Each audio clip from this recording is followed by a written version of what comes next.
1 year ago. So, Tears of the Kingdom, we're just now coming over its first year anniversary.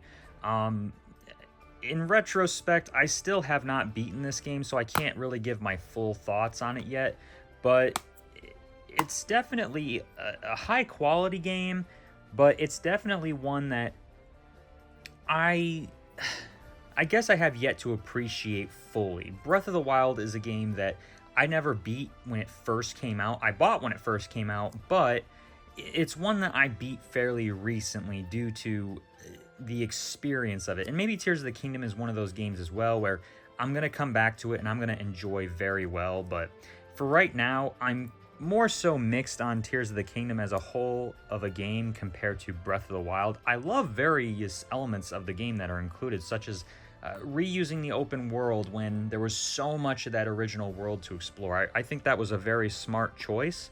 I think that a lot of the things like the building mechanics and the crafting mechanics, as well as the fusion mechanics, they're all very, very good and interesting choices to have in this game. But so far, the story hasn't really been linking with me so far.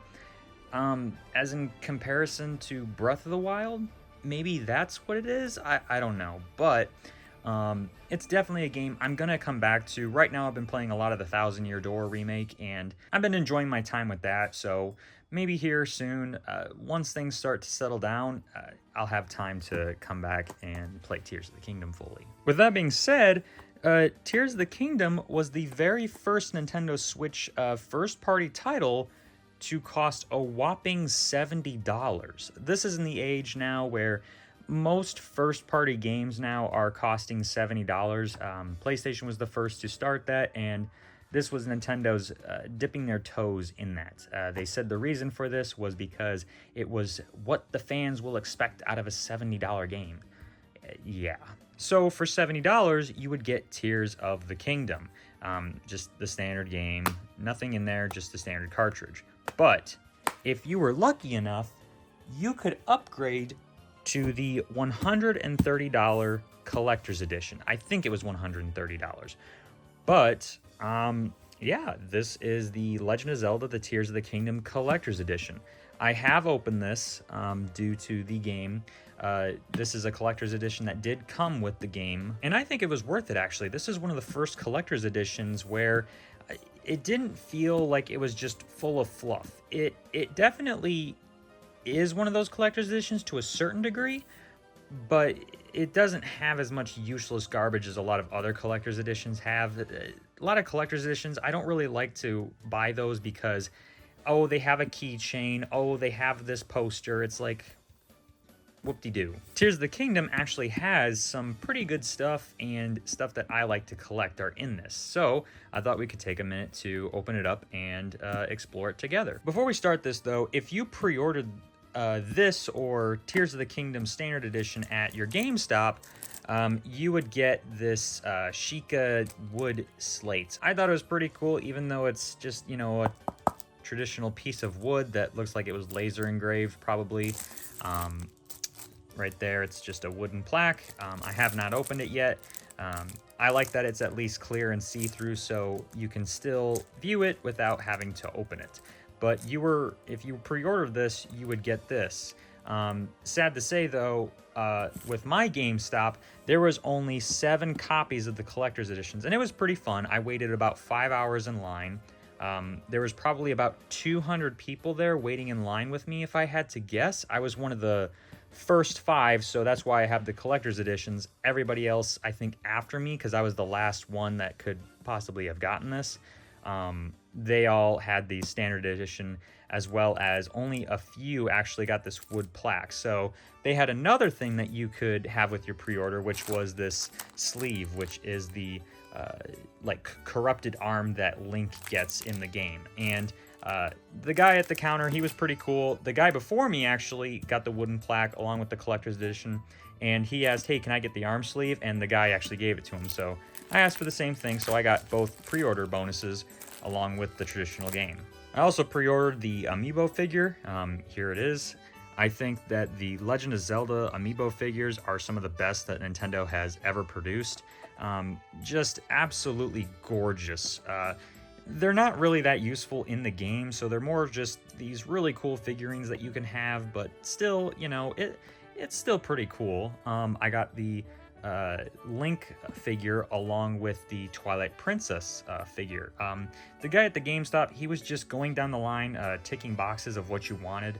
I don't think I could have gotten the controller for Tears of the Kingdom, but I got both amiibo because they were reissuing the Twilight Princess amiibo as well, so I got that as well. So what did you get out of the $130 collector's edition Tears of the Kingdom? Here on the back we have Ganon there with Zelda, just really good artwork. I wish I could have like a protective sleeve for this. It just looks pretty darn cool in my opinion, along with the gold lettering and the Nintendo Switch icon. Just, I love these simple designs for these collector's editions. It just always makes it feel special. So opening it up, it comes in these two unique packages here. You got the Tears of the Kingdom Steelbook with it, which, I mean, I've never really been the biggest Steelbook fan. I mean, it looks really nice. I still don't get the appeal of Steelbooks, I guess. I don't know.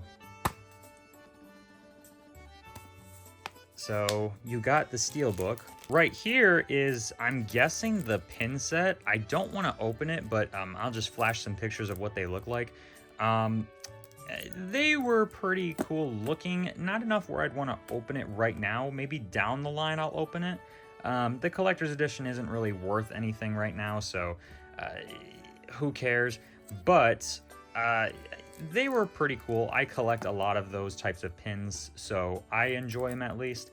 But, I mean, they're just traditional pins. Below it, though, we have probably the thing that really made it for a lot of people worth this $130, which is a hardcover art book.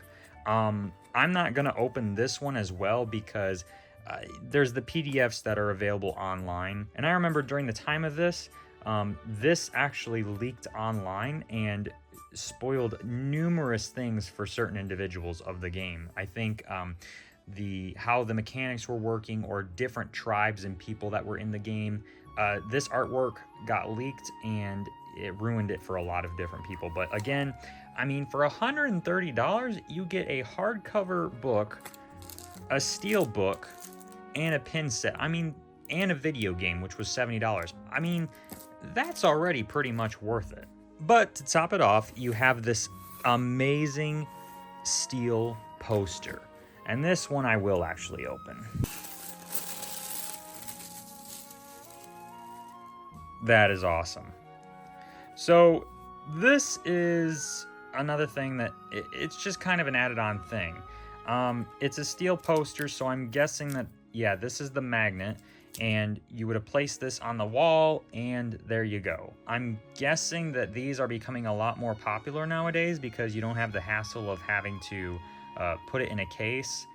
But that is some gorgeous artwork. This is an extended version of the main case, as you can see, and it just looks amazing. It's very, very cool. It's definitely one of those things where this was not going to make it or break it for the collector's edition. It's just kind of a cool little thrown-in thing.